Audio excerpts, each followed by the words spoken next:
एक मिनट के लिए सोचिए, जो हम चैट जीटीपी यूज करते हैं क्या वो इंडियन है? क्लाउड यूज करते हैं वो इंडियन है? Perplexity, Gemini, Copilot, these all are not Indian. जब भी हम इस पे कोई सब्सक्रिप्शन एपीआई परचेज करते हैं तो उसका पैसा भी इंडिया नहीं आता है, उसका पैसा अमेरिका या कुछ चाइना जाता है। पिछले 2 सालों में इंडिया ने एआई के सबसे बड़े समिट ऑर्गेनाइज किए, जिसमें रिलायंस ने $110 बिलियन का इन्वेस्टमेंट प्लेज किया। सुंदर पिचाई ने $15 बिलियन का विशाखापट्टनम हब अनाउंस किया और स्टेज पे सारे सीईओ इंडिया एआई के फ्यूचर के बारे में बात कर रहे थे और हर पॉलिटिशियन एआई बोल रहा था और न्यूज़पेपर में इंडिया एआई रिवॉल्यूशन में लीड कर रहा था।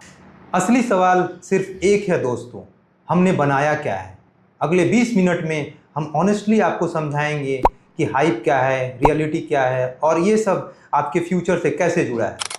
मेरा नाम प्रीतेश आनंद है, मैं एंटरप्रेन्योर हूँ, फाउंडर हूँ ओ+ कोवर्क का। पिछले 10 सालों से बिहार में स्टार्टअप इकोसिस्टम के लिए काम कर रहा हूँ। पिछले 10 सालों में मैंने देखा है यंग फाउंडर, रिसर्चर और स्टूडेंट्स को ये ऐसे कंट्री में कुछ रियल बनाने की कोशिश कर रहे हैं जहां टेक्नोलॉजी के नाम पर बहुत सारा शोर मचाया जा चुका है। और इस डिके मैंने एक पैटर्न देखा है, अनाउंसमेंट ज़्यादा, एजुकेशन कम, स्टेज ज़्यादा, लैब कम। और ये सिर्फ पॉलिसी की प्रॉब्लम से नहीं है, ये आपकी प्रॉब्लम है। क्योंकि अगर आप स्टूडेंट हो, फाउंडर हो या 20 से 22-35 साल के हो तो ये बात आपकी डायरेक्ट करियर को अफेक्ट करती है।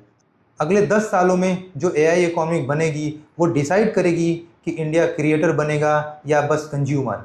और क्रिएटर कंट्री में जॉब बनते हैं, सैलरी बढ़ती है और कैपिटल आता है।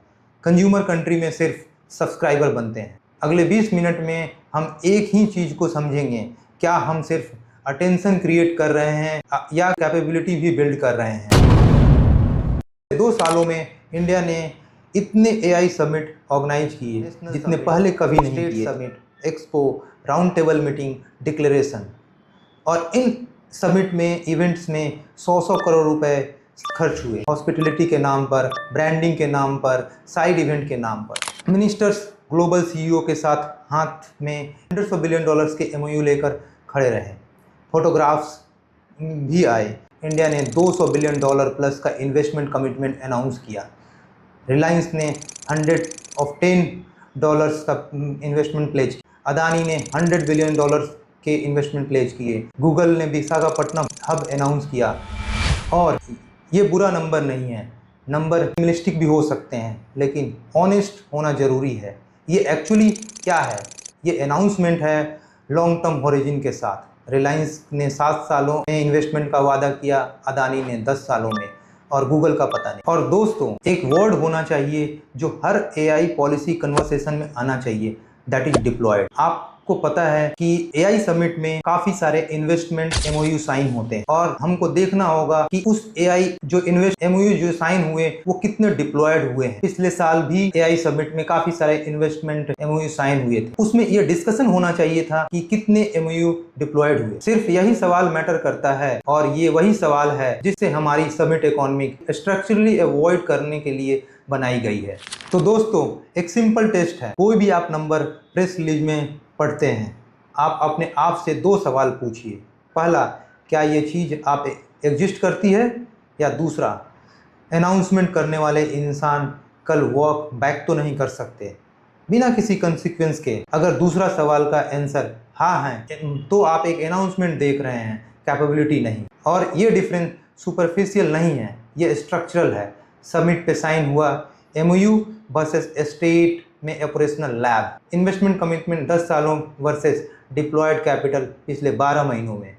जीपीयू प्लान्ड बाय 2026 वर्सेस आज स्टार्टअप लोड चलाने वाले GPU. Announce centre of excellence versus publish research वाले सेंटर। देखा आपने पैटर्न? एक तरफ चीजें जो अनाउंस होती हैं, दूसरी तरफ चीजें जो एक्चुअली डिलीवर होती हैं। रियल इकोसिस्टम डिप्लॉयमेंट पर फोकस करता है और ये सिर्फ इंडिया की प्रॉब्लम नहीं है, हर इमर्जिंग टेक इकोनॉमी इस फेज से गुजरता है। खतरा तब होता है जब केवल अनाउंसमेंट का है, नए नए पॉलिसी बनते हैं और उसके डिप्लॉयमेंट और इम्प्लीमेंटेशन पर फोकस नहीं होता है। लेकिन दोस्तों, फेयरनेस की बात करें तो इंडियन एआई मिशन में कुछ जेन्युइनली अच्छे काम हुए हैं और उसमें से सबसे स्ट्रॉन्ग पॉइंट है कंप्यूट इंफ्रास्ट्रक्चर।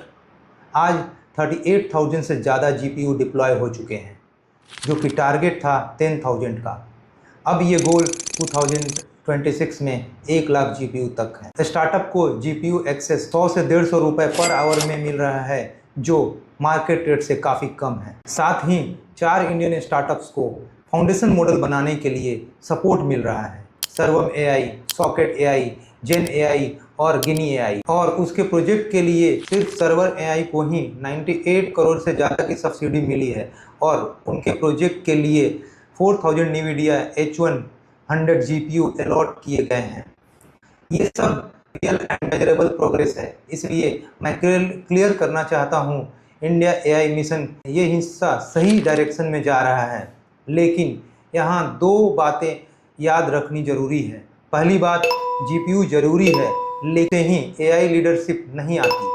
कंप्यूट एक टूल है, रियल इनोवेशन तब होती है जब उसके साथ टैलेंट, क्वालिटी डेटा, अच्छी यूनिवर्सिटी, रिसर्चर और लॉन्ग टर्म सपोर्ट भी हो। दूसरी बात, सस्ता कंप्यूट एक मीन है, डेस्टिनेशन नहीं। अगर गवर्नमेंट GPU तो सस्ती दे दे, लेकिन researcher, fellowship, university, open data set और इवैल्यूएशन सिस्टम में उतना ही इन्वेस्टमेंट ना करे, तो हम सिर्फ AI यूजर बनाएंगे, AI क्रिएटर नहीं। एग्जाम्पल सोचिए, अगर हम 38,000 GPU डिस्ट्रीब्यूट कर दें, लेकिन GPU पर चलने वाला ज़्यादातर स्टार्टअप सिर्फ ओपन AI फॉरेन मॉडल पर फाइन एंड ट्यून करें अपने एप्लीकेशन को, तो क्या हम AI इकोसिस्टम बना रहे हैं? हम बस फॉरेन AI प्लेटफॉर्म के लिए इंडियन यूजर तैयार कर रहे हैं। इसलिए कंप्यूट जरूरी है, लेकिन कंप्यूट के साथ कैपेबिलिटी बिल्ड करना उससे भी ज़्यादा ज़रूरी है। अब एक ऐसा नंबर देखते हैं जिसके बारे में हर इंडियन AI समिट में बात होनी चाहिए, लेकिन ऐसा अक्सर नहीं होता है। सेंस AI 2026 रिपोर्ट के मुताबिक इंडिया में 1200 से ज़्यादा AI स्टार्टअप्स हैं। इनमें से ज़्यादातर 75% एप्लीकेशन लेयर पे काम करते हैं और 80% से ज़्यादा फंडिंग इन्हीं एप्लीकेशन लेयर AI स्टार्टअप पे होता है। इसका मतलब क्या है? सीधी सी बात है, हर 4 में से 3 AI स्टार्टअप अपना मॉडल नहीं बना रहे हैं, वो किसी न किसी AI के ऊपर अपना प्रोडक्ट बना रहे हैं और इसमें कोई प्रॉब्लम नहीं है, क्योंकि बहुत बड़ी बड़ी कंपनियां एप्लीकेशन लेयर बना रही हैं। लेकिन अगर नेशनल लेवल पर देखें तो ये एक चैलेंज ज़रूर है। आज ज़्यादातर Indian AI startup foundation models create नहीं कर रहे हैं, उन्हें यूज कर रहे हैं, लेकिन ज़्यादातर इन्वेस्टमेंट जा रहा है AI ऐप, वर्कफ्लो और इंटीग्रेशन में। लेकिन फाउंडेशन मॉडल, चिप और कोर AI टेक्नोलॉजी में कम्प्लीटली इन्वेस्टमेंट बहुत कम है। इसका रिस्क ये है कि इंडिया AI का सबसे बड़ा यूजर तो बन सकता है, लेकिन AI टेक्नोलॉजी का लीडर शायद न बन पाए। और यही समिट नैरेटिव थोड़ा कंफ्यूज हो जाता है। एक स्टार्टअप जो ChatGPT 4 के ऊपर चैटबॉट बना रहा है और एक स्टार्टअप जो अपना खुद का फाउंडेशन मॉडल डेवलप कर रहा है, दोनों को AI स्टार्टअप बोला जाता है, लेकिन इन दोनों का कंट्रीब्यूशन एक जैसा नहीं होता। एक एग्जिस्टिंग AI को यूज कर रहा है, दूसरा नया AI बना रहा है। इसलिए जब आप हेडलाइन देखते हैं 1200 AI startup, $1 billion AI funding, India is becoming the power house of AI, तो एक सवाल जरूर पूछिएगा, ये नंबर AI एप्लीकेशन के हैं या AI कैपेबिलिटी के? ये डिफरेंस समझना बहुत ज़रूरी है। अगर इंडिया को सिर्फ AI का मार्केट नहीं बल्कि AI का क्रिएटर बनना है, तो हमें धीरे धीरे इस बैलेंस को एप्लीकेशन लेयर से फंडिंग लेयर की तरफ ले जाना होगा। अब एक और इम्पोर्टेंट सवाल, जो कंट्री आज AI की दुनिया में लीड कर रहा है, वो वहाँ तक पहुँचा कैसे? क्या सिर्फ कॉन्फ्रेंसेज और समिट से? बिल्कुल नहीं। वो वहाँ पहुँचा 20 से 30 साल के कंसिस्टेंट इन्वेस्टमेंट से। यूनाइटेड स्टेट AI लीडर इसलिए बना क्योंकि उसने डिकेड तक यूनिवर्सिटी, रिसर्च, लैब और पब्लिक रिसर्च को फंड किया। डरपा, NSF और NIH जैसी इंस्टीट्यूट ने बेसिक रिसर्च को सपोर्ट किया। प्राइवेट कंपनियों ने भी रिसर्चर को लॉन्ग टर्म काम करने दिया। GPU और क्लाउड बाद में आए। चाइना ने भी एआई ओवरनाइट बिल्ड नहीं किया। उसने पहले सेमीकंडक्टर इंडस्ट्री, मैन्युफैक्चरिंग टैलेंट और कंप्यूट इंफ्रास्ट्रक्चर पर सालों तक इन्वेस्टमेंट की। आज उसका रिजल्ट दिख रहा है। यूनाइटेड किंगडम ने वर्ल्ड क्लास रिसर्च इंस्टीट्यूट बनाए, जैसे एलन टर्निंग इंस्टीट्यूट। जब तक स्ट्रॉन्ग रिसर्च इकोसिस्टम रेडी नहीं हुआ, तब तक एआई स्ट्रेटजी भी मैच्योर नहीं हुई। और ताइवान, साउथ कोरिया का एग्जाम्पल देखिए। उन्होंने सेमीकंडक्टर इंडस्ट्री में 20 से 30 सालों तक पेशेंसली बिल्ड किया। आज TSMC सैमसंग एआई रेवोल्यूशन के सेंटर में हैं। ये सक्सेस किसी एक समिट का रिजल्ट नहीं है, ये डिकेड की प्लानिंग का रिजल्ट है। और इसका इम्पैक्ट सिर्फ टेक्नोलॉजी में नहीं, फिनेंशियल मार्केट में भी दिख रहा है। मई 2026 में ब्लूमबर्ग ने लिखा कि एआई इन्वेस्टमेंट के नए दौर में इंडिया ग्लोबल मार्केट कैपिटल का सबसे बड़ा बेनिफिशियरी नहीं बन पा रहा है, जबकि ताइवान और साउथ कोरिया को एआई ड्रिवन इन्वेस्टमेंट का फ़ायदा मिल रहा है। रीजन सिंपल है, ग्लोबल इन्वेस्टर अनाउंसमेंट को नहीं, कैपेबिलिटी को फंड करते हैं। जब उन्हें एआई में इन्वेस्ट करना होता है तो वो NVIDIA, TSMC, सैमसंग जैसे कंपनियों को देखते हैं, क्योंकि उनके पास कोर टेक्नोलॉजी है। सिर्फ प्रेजेंटेशन और अनाउंसमेंट से ग्लोबल कैपिटल अट्रैक्ट नहीं होता। जो देश आज एआई में आगे हैं, उन्होंने पहले रिसर्च, टैलेंट, इंफ्रास्ट्रक्चर बनाए, एबिलिटी बाद में आई। इंडिया के पास टैलेंट है, मार्केट भी है, पोटेंशियल भी है, बट पॉलिटिकल विल नहीं है। अब ज़रूरत है एक चीज़ की, पेशेंसली इन्वेस्टमेंट। अगर हम अगले 10 से 20 सालों तक रिसर्च और डीप टेक्नोलॉजी पर कंसिस्टेंटली इन्वेस्टमेंट करते रहते हैं, तो हम इंडिया एआई कंज्यूमर नहीं बल्कि एआई क्रिएटर बन सकता है। और शायद वही अगले डीके का सबसे बड़ा अपॉर्चुनिटी है। दोस्तों, 1 मिनट के लिए इस डिस्कशन को अपने घर ले चलते हैं। जैसा कि आप जानते हैं, मैं बिहार का हूँ और बिहार इकोसिस्टम के लिए काम करता हूँ। रिसेंटली बिहार ने एक एआई समिट ऑर्गेनाइज किया, जहाँ पे 4000 करोड़ के MOU साइन हुए। इसमें से एआई सेंटर ऑफ एक्सेलेंस और IIT पटना रिसर्च पार्क जैसे अच्छे प्रोजेक्ट शामिल हैं। अगर ये ग्राउंड पर आते हैं तो बिहार के लिए बहुत ही पॉजिटिव होगा।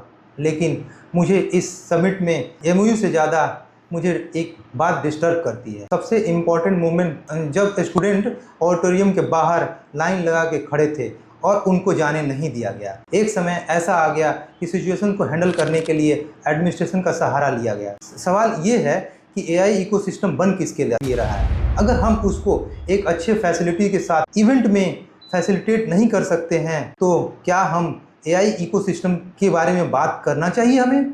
और मैं सिर्फ बिहार की बात नहीं कर रहा हूँ, ये चैलेंजेस पूरे देश में हैं। हमें स्टेज से ज़्यादा लैब, अनाउंसमेंट से ज़्यादा रिसर्च और VIP से ज़्यादा स्टूडेंट एक्सेस में इन्वेस्टमेंट करना चाहिए, क्योंकि रियल एआई इकोसिस्टम ऑडिटोरियम के स्टेज पर नहीं, क्लासरूम, इंक्यूबेशन और लेबोरेटरी में बनता है। अगर हम एआई समिट करते रहे तो हर समिट से पहले ये सिंपल 7 सवालों का जवाब मिलना चाहिए। पहला, पिछले साल अनाउंस इन्वेस्टमेंट में से कितना अमाउंट डिप्लॉयड हुआ? दूसरा, कितनी एआई प्रोजेक्ट रियल प्रोडक्ट्स या बेंचमार्क मॉडल बना रहे हैं? तीसरा, पिछले साल साइन हुआ MOU में से कितने MOU ग्राउंड पर उतरे? चौथा, कितने सेंटर ऑफ एक्सेलेंस ने रिसर्च पेपर या पेटेंट फाइल किया या पेटेंट मिला? पांचवा, हम एआई बना रहे हैं या दूसरों के एआई पर अपना प्रोडक्ट बना रहे हैं? छठा, बजट का ज़्यादा हिस्सा रिसर्च और कंप्यूट पर गया या इवेंट और समिट पर? और आखिरी सवाल, क्या इस रूम में स्टूडेंट, रिसर्चर और स्मॉल टाउन फाउंडर बैठे हैं या सिर्फ VIPs? क्योंकि अगर एक एआई समिट इन सवालों का जवाब नहीं दे सकता तो वो एआई समिट कोई काम का नहीं, ये केवल मार्केटिंग इवेंट ज़्यादा है। रियल एआई लीडरशिप स्पीच से नहीं, मेजरेबल आउटकम से प्रूव होती है। और हमें ये भली भांति जान लेना चाहिए कि एक समिट 3 दिन चलती है, एक हेडलाइन 3 हफ्ते चलते हैं, एक सोशल मीडिया ट्रेंड 3 घंटे चलती है, एक लेबोरेटरी 30 साल सेव करती है, एक सेमीकंडक्टर इकोसिस्टम 50 साल, एक रिसर्च सेंटर बनने में जनरेशन लगते हैं। हमारी असली लड़ाई चाइना से नहीं, अमेरिका से नहीं, UK से नहीं है।